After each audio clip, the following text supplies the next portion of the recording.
नमस्ते सेठ। क्या रे, बच्चा हुआ कि नहीं तेरी बीवी के? अभी नहीं। एक दिन यहाँ ले आना, मंगल की दशा भारी होगी, उस पे हाथ फेरूंगा, हो जाएगा। जी जी। अच्छा।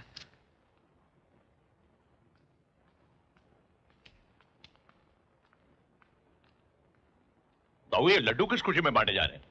कांति भाई ने हमारे साथ बहुत सालों तक काम किया। पिछले साल उसे रिटायर कर दिया। जूनागढ़ में 2 एकड़ जमीन लेके दी।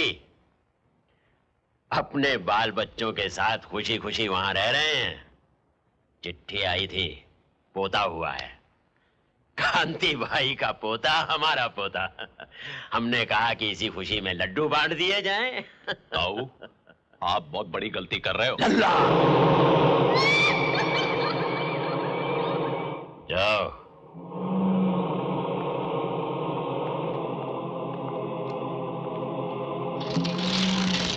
बोल।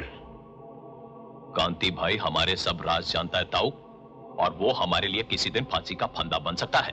और आपने उसे जूनागढ़ में जमीन ले दी। अल्लाह, लगता है कि जब तू पैदा हुआ था दाई ने तेरी नाड़ी काटने के बजाय अक्कल काट दी। अरे बैल बुद्धि, कांति भाई जूनागढ़ में नहीं, यहाँ हमारे पास मुक्ति घर में है। मुक्ति घर में ताऊ?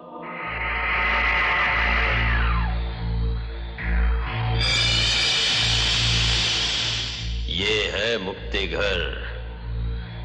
जब हम किसी को रिटायर करते हैं तो वो सीधा ऊपर चला जाता है। उसकी आत्मा ब्रह्मांड में लीन हो जाती है, मोक्ष मिल जाता है उसे। ये है कांति भाई का जूनागढ़। 2 एकड़ जमीन नहीं, 2 गज का खोली। मेरे खिलाफ कुछ करने चला था, यहां लाकर सजा दिया। ये है मुन्ना, मुन्ना कालिया। लगता है कि हाथ में चाकू लेकर पैदा हुआ था। 1 नंबर का चाकूबाज, यूं पेट में चाकू डालकर घुमा देता था। एक बार शनि की दशा में आ गया, मैंने डालकर घुमा दिया।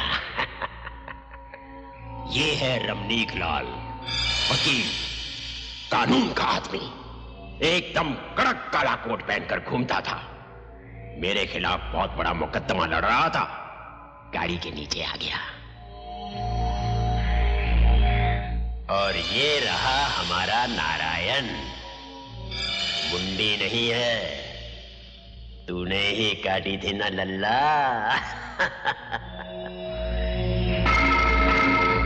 और यहां कुछ दिन के बाद एक शरीर आने वाला है। मोंटो रिटायर हो रहा है ना। मगर मोंटो तो आपका बहुत पुराना आदमी है ताऊ, वो तो आपकी बहुत इज्जत करता है। मोंटो अब हमारे किसी काम का नहीं रहा। उसके हाथ कांपने लगे हैं। Hello police station. साहब, साहब अपन मोंटो बोलता है। कौन मोंटो? ताऊ का आदमी। अपन ताऊ के बारे में कुछ आपको बोलने को मांगता है। हेलो, कहां से बोल रहे हो तुम? साहब ये ब्लड पियर है ना, उधर का जो पेट्रोल पंप है, हम उधर से बोलता है।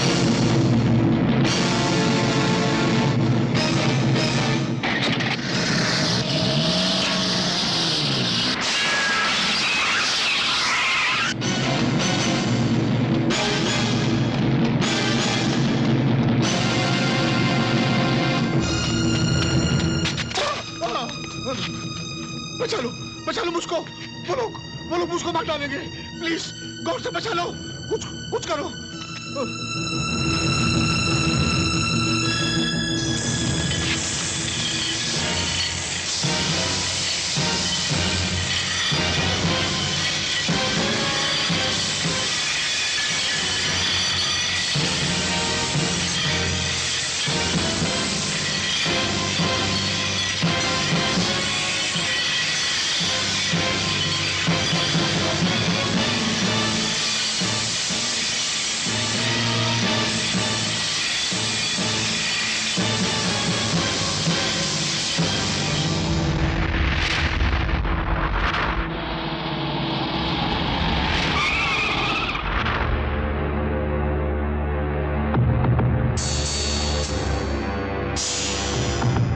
Evening Montu uncle.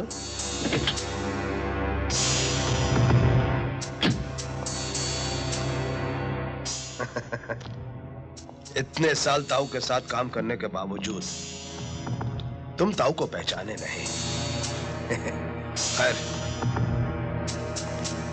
हम तुम्हें पहचानते हैं। तुम कब खाते हो, कब पीते हो, कब हंसते हो, कब मूतते हो, हम सब जानते हैं। ये इतने सारे लोग जो सामने खड़े हैं ना, ये सब तुम्हें मारने के लिए नहीं है, इन सबको दिखाना है कि ताऊ के खिलाफ, हमारे खिलाफ जाने का अंजाम क्या होता है।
कितनी देर कर दी आज तुमने? मुझे बहुत डर लगता है। एक तो पता नहीं आज लाइट को भी क्या हो गया, सुबह से 3 बार जा चुकी है। खाना गरम करूं? नहीं। क्यों? भूख नहीं है। भूख नहीं है? सुबह भी तुमने नाश्ता नहीं किया। मैं गरम करती हूँ। कहा ना नहीं। अरे ऐसे कैसे, कुछ तो खाना ही पड़ेगा ना। बोला ना भूख नहीं है, रटपट लगाया करो हर बात की। बहुत जिद करने लग गई हो आजकल। देर हो गई है, जाओ सो जाओ। जाओ सो जाओ।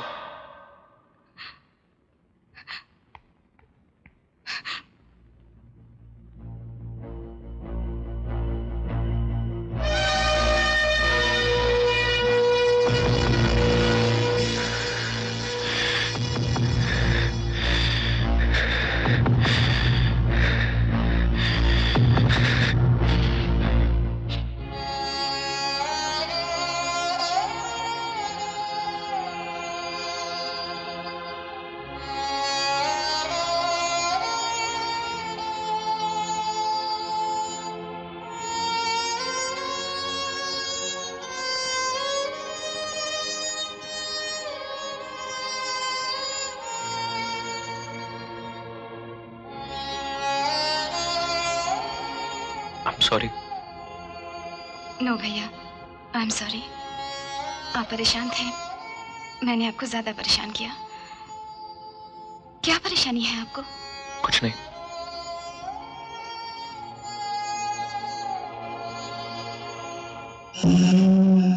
ताऊ के खिलाफ पुलिस को खबर करने जा रहा था। ताऊ के खिलाफ मत्ती मारी गई थी उसकी। अरे मैं तो गद्दार का सारा खानदान ही खत्म कर देता हूँ, लेकिन तेरे बाप ने एक काम बहुत बढ़िया किया। एक ही औलाद पैदा की। आजकल गोलियां भी बहुत महंगी आती हैं। ला रे लल्ला।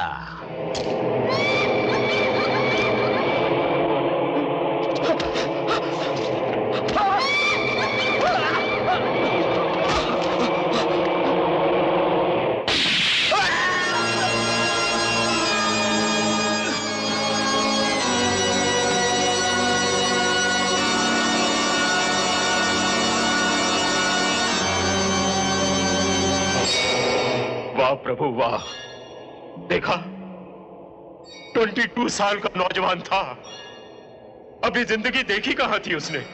मैंने गोली दाग दी उसके सीने में, वही सो गया। अब और कितने पाप करवाओगे मुझसे भगवान? बहुत हो गया, टू मच। मुझे उठा लो भगवान, अब मुझे उठा लो भगवान।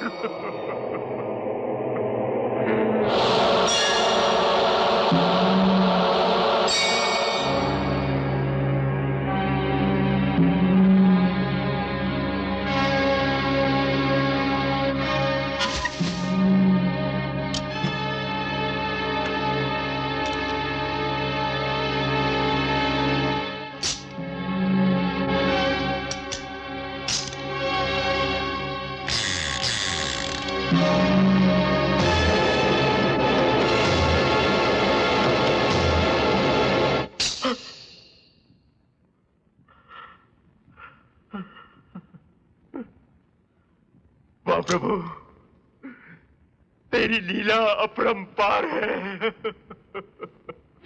आज जैसे बहुत आगे गए। अरे मालिक के हक की बात कीजिए, मजदूरों के हक की बात करते हैं, मजदूरों की। अब जाए बात मिली सर। हाँ? सर ये मोंटो का कत्ल सर।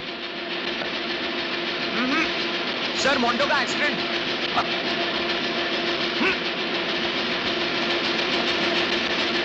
सर जब तक पुलिस की फाइनल रिपोर्ट नहीं आ जाती तब तक हम इसे एक्सीडेंट बना के नहीं छाप सकते। सर ये गलत है। पुलिस की इन्वेस्टिगेशन अभी चालू है सर।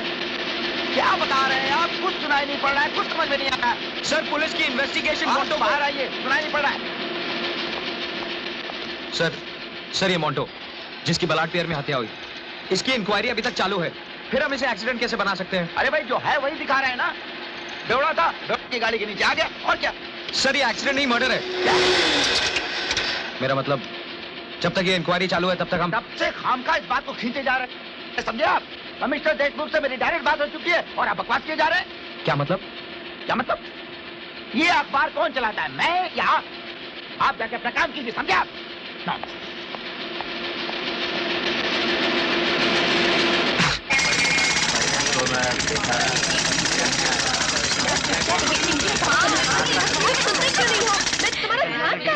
मैं तब से बात कर रही हूँ, तुम मेरी तरफ देख ही नहीं रहे हो।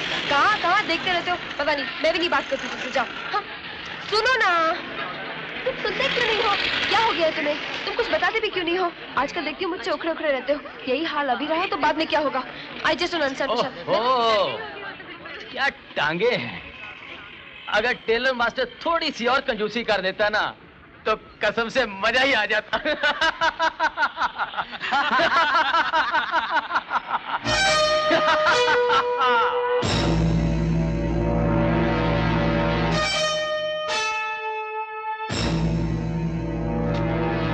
जाने दो ना।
स्टेशन का अंदर लफड़े का कंप्लेंट तो बहुत देखा, लफड़ा पहली बार अंदर देख रहा हूँ।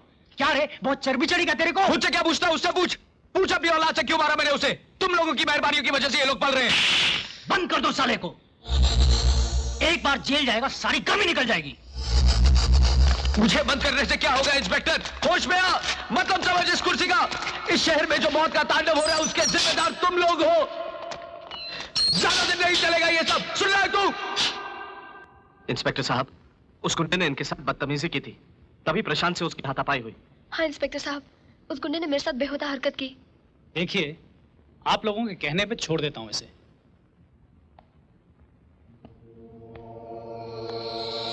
समझा देना इसे, अगली बार गुंडागर्दी की ना तो 2-4 महीने के लिए अंदर जाएगा।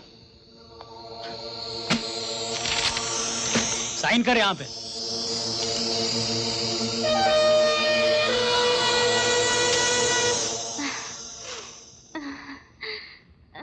अभी तुम्हारी उम्र ही ऐसी है प्रशांत, तुम्हारी आगे पीछे सोचने की समझ पकी नहीं है, समझ जाओगे। मैं कुछ परवाह नहीं करता सर। मोंटो का कत्ल मैंने अपनी आंखों से देखा है। उसे भरत आचार्य ने इतनी बेरहमी से, मैं कुछ भुला नहीं पा रहा हूं सर। मैं खुद से आंखें नहीं मिला पा रहा हूं सर। ये बात अंदर ही अंदर मुझे खाई जा रही है। पुलिस ने इसे एक एक्सीडेंट बनाकर फाइल बंद कर दी। अगर मैं नहीं बोलूंगा तो मोंटो की मौत सिर्फ एक एक्सीडेंट बन के रह जाएगी सर। ये सच मैं पुलिस को बताऊंगा सर। तुम्हारा ये सच तुम्हारी बहन के लिए अभिशाप बन जाएगा प्रशांत। मुझे भी पहले सच्चाई और आदर्श बहुत रास आते थे, बिल्कुल तुम्हारी तरह सच्चाई के बारे में बातें करते हुए मेरी आंखों में चमक आ जाती थी। एक दिन कॉलेज में 4 लड़कों को नकल करते हुए मैंने पकड़ लिया। मुझसे कहा गया कि उनमें से एक को छोड़ दो क्योंकि वो कॉलेज की कमेटी के चेयरमैन का लड़का है। मैंने एतराज किया क्योंकि मेरे लिए तो चारों विद्यार्थी एक समान थे। मेरे उस दुस्साहस का मुझे इनाम मिला। मुझे कॉलेज में से निकाल दिया गया। मेरी पत्नी ने दरवाजे पर खड़े होकर मेरा स्वागत किया गर्व के साथ, इसी पत्नी ने। और अब पूछो इससे कितना भुगतान कर चुकी है ये मेरे आदर्शों के लिए। क्यों पड़ी है बेचारी तुम्हारे सच की लाश। और ये देखो, मैं इन्हें बेचने जा रहा था ताकि 4 गोलियां खरीद सकूं जिससे मेरी पत्नी की तकलीफ कम हो जाए। इससे बड़ा सच तो नहीं हो सकता ना। आप मुझे सच की ये पहचान बता रहे हैं सर? तो फिर क्या मतलब है उस पाठ का जो आपने मुझे सिखाया था? आप ही ने तो मेरी जिंदगी की बुनियाद में संस्कारों की ईंटें रखी थी सर। क्या वो सब झूठ था, फरेब था? अगर वो सब झूठ और फरेब था तो मैं पूछता हूं, हमें हमारे संस्कारों में ऐसा झूठ और फरेब क्यों सिखाया जाता है सर? बोलिए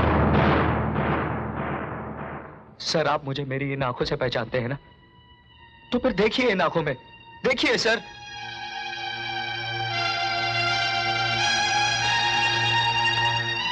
बस तेरी सहन शक्ति का बांध टूट गया है प्रशांत। लेकिन जिस रास्ते पर तू चल रहा है वो आग का रास्ता है। कहां जा रहा है? मुझे देशमुख साहब से मिलना है। साहब लंच कर रहे हैं, तुम नहीं मिल सकते। मुझे अभी ही मिलना है। चलो बाहर। प्रशांत वर्मा नाम है मेरा। मैं नवक्रांति का सब एडिटर हूं। सर मैं आपको एक कत्ल के बारे में कुछ बताना चाहता हूं। मात्रे तुम लोग जाओ। किस कत्ल की बात कर रहे हो तुम? मोंटो, प्लाट पियर पे जिसकी लाश मिली थी, उसका कत्ल भरत आचार्य ने किया है। मैं वहां मौजूद था सर। हाँ, मगर कत्ल के केस में एक चश्मदीद गवाह की क्या भूमिका होती है, ये समझते हैं आप? मैं सब समझता हूं। मैं कोर्ट में भी बोलूंगा। मुझे किसी की परवाह नहीं है। प्रशांत जी, हमें बड़ी खुशी हुई कि आप जैसे नौजवान आज भी इस शहर में मौजूद हैं, जिनमें पुलिस की मदद करने का जज्बा है। हमें अपनी कार्रवाई करने दीजिए, आपको बयान के लिए बुला लिया जाएगा।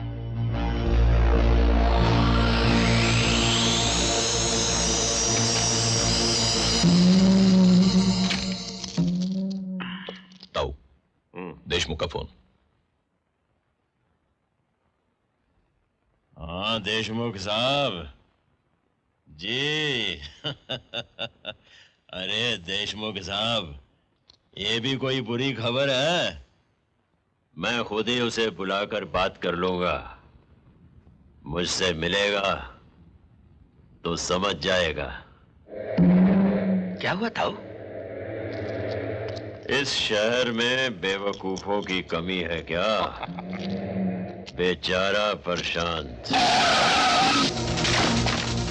कौन आप लोग? क्या कर रहे हो? छोड़ो मुझे, छोड़ो।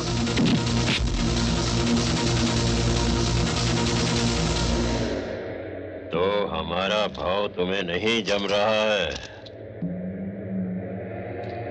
सीधे से कहो ना मसूद भाई, हमें पिछवाड़ा दिखा रहे हो? एक बात कहो, गांठ बांध लो, सांड को कभी पिछवाड़ा नहीं दिखाना, मार देगा। पांडे जी, खेल में अपनी चाल के साथ साथ दुश्मन की चाल पे भी नजर रखनी चाहिए। जरा सा ध्यान चूका कि 1 2 3 मान गए।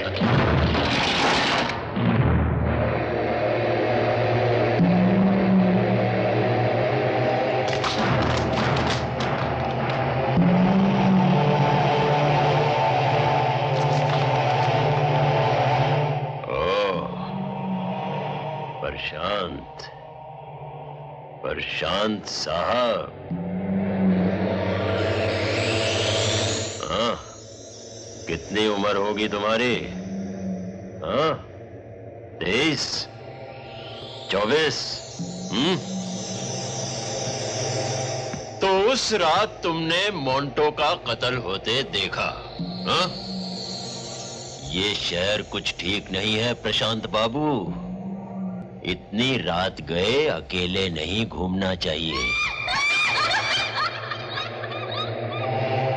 मुझे यहाँ क्यों लाया गया है? देशमुख के पास गए थे ना तुम, गवाही दोगे? भरत आचार्य भतीजा है मेरा, ताऊ का भतीजा। नाम सुना है ना मेरा? हाँ? हाँ, बहुत नाम सुना है तेरा। शहर के लोग तेरा नाम बड़ी इज्जत से लेते हैं, क्योंकि दिन के उजाले में तू शराफत का नकाब पहनकर निकलता है। मगर मैं तेरी असलियत जानता हूं ताऊ। तू एक ऐसा शैतान है जिसे ऊपर वाले ने गलती से इंसानी शक्ल में नीचे भेज दिया हो। तुझे कोई स्पेशल भेजा है? तू कहां बकवास करता है रे? ये कोई तरीका है शरीफ आदमी से बात करने का? भला बताइए, सारा शहर जिसे पूछता है। सारा शहर नहीं, तुझ जैसे लोग इसकी पूजा वही करते हैं जिन्हें ये अपने गुनाहों का हिस्सेदार बनाता है। प्रशांत, चिल्लाओ मत ताऊ, मैं तेरी शैतानी हुकूमत को खत्म कर दूंगा ताऊ। मैं तेरे चेहरे से ये शराफत का नकाब नोच डालूंगा ताऊ। तेरी तो लल्ला,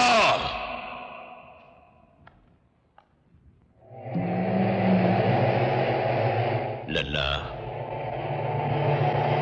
नए खून में इतनी गर्मी तो होनी ही चाहिए। जब तक बैल की नाक में नकेल न पड़े, वो सूजे की धार नहीं पहचानता।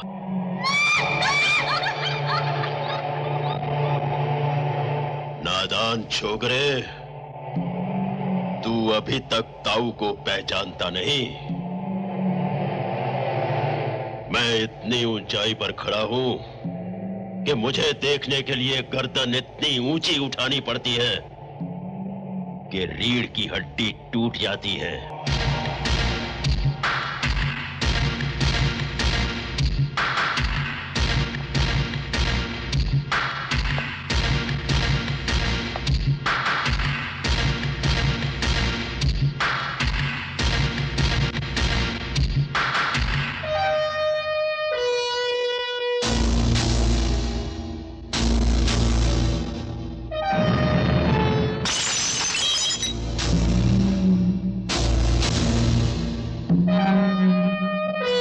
इसे गौर से देख ताऊ, कितने टुकड़े हो चुके हैं इसके, जबकि मैंने इसे सिर्फ इतनी ऊंचाई से फेंका है। और तू तो बहुत ऊंचाई पर खड़ा है, बहुत ऊंचाई पर।